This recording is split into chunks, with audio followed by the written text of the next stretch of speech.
भगवान बुद्ध कहते हैं, आज आप जो भी हैं वह आपके पिछले विचारों का ही प्रमाण है। इसलिए मनुष्य को अपने विचारों को हमेशा स्वस्थ यानी कि सकारात्मक रखना चाहिए और इसे सकारात्मक रखने में सहयोग करता है योग।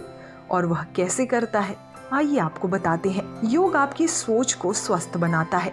सोच के स्वस्थ बने रहने से चित्त निर्मल होने लगता है। चित्त के निर्मल रहने से सेहत, खुशी और सफलता मिलती है। तो विचार करें अच्छे विचारों पर। योग चित्त की वृत्तियों का निरोध है। योग के आसन, प्राणायाम, प्रत्याहार आदि सभी उपक्रम आपके चित्त को शुद्ध और बुद्ध बनाने के ही उपक्रम है। चित्त से ही व्यक्ति का शरीर, मन, मस्तिष्क और जीवन संचालित होता है। चित्त यदि रोगग्रस्त है तो इसका असर सभी पर पड़ता है। रोग की उत्पत्ति बाहर की अपेक्षा भीतर से कहीं ज्यादा होती है। तो समझे कि जैसे भीतर वैसा बाहर। योग के 3 अंग ईश्वर प्राणिधान, स्वाध्याय और धारणा आपके विचारों को सकारात्मक यानी कि स्वस्थ बनाने का काम करते हैं। सभी धर्म में उस वक्त को ईश्वर प्रार्थना के लिए नियुक्त किया गया है जो वक्त आप सोते वक्त सोचते हैं और फिर सुबह उठकर सोचते हैं। यानी कि सोते वक्त और सुबह उठते वक्त आपको शुभ विचारों को ही मन में लाना चाहिए।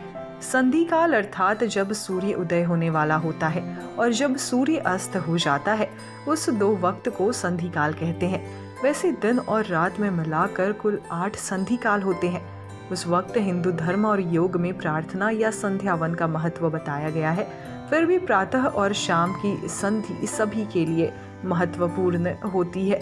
इसमें हमारी मेमोरी सक्रिय रहती है। आइए अब आपको बताते हैं ईश्वर प्राणिधान किसे कहते हैं। ईश्वर प्राणिधान मतलब सिर्फ एक ही ईश्वर है जिसे ब्रह्म या परमेश्वर कहा गया है। इसके अलावा और कोई दूसरा ईश्वर नहीं है। ईश्वर निराकार है, यही अद्वैत सत्य है। एक ही ईश्वर के प्रति अडिग रहना ईश्वर प्राणिधान कहते हैं। इसका मतलब है ईश्वर के प्रति पूर्ण समर्पण, ईश्वर के प्रति पूर्ण विश्वास। अगर आप एक ही ईश्वर के प्रति अडिग रहते हैं तो यह दृढ़ता ही उस जीत का कारण बन जाती है। चाहे सुख हो या घोर दुख, अपनी आस्था को डिगाए नहीं। इससे आपके भीतर 5 इंद्रियों में एकजुटता आएगी और वह लक्ष्य को भेदने की ताकत बढ़ाएगी। वे लोग जो अपनी आस्था बदलते रहते हैं भीतर से कमजोर हो जाते हैं। विश्वास रखें तो सिर्फ ईश्वर में। इससे आपकी बिखरी हुई सोच को एक नई दिशा मिलेगी और जब आपकी सोच सिर्फ एक ही दिशा में बहने लगेगी तो वह धारणा का रूप धर लेगी और फिर आप सोचे अपने बारे में सिर्फ अच्छा। ईश्वर आपकी मनोकामना अवश्य पूरी करेगा। अब बारी आती है स्वाध्याय की। स्वाध्याय का अर्थ है स्वयं का अध्ययन करना, अच्छे विचारों का अध्ययन करना और इस अध्ययन का अभ्यास करना। आप स्वयं के ज्ञान, कर्म और व्यवहार की समीक्षा करते हुए पढ़े वह सब कुछ जिससे आपके जीवन में सकारात्मक ऊर्जा का संचार होता हो, साथ ही आपको इससे खुशी भी मिलती हो।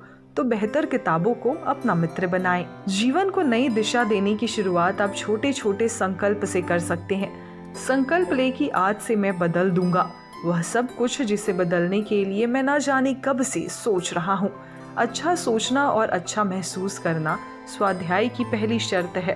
अब आखिर में बारी आती है धारणा सी। धारणा से आप मनचाही सेहत, खुशी और सफलता पा सकते हैं।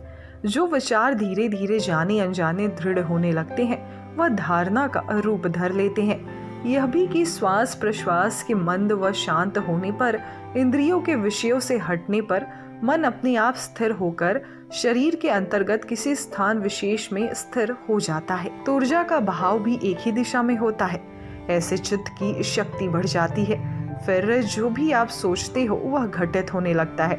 जो लोग दृढ़ निश्चयी होते हैं अनजाने में ही उनकी भी धारणा पुष्ट होने लगती है।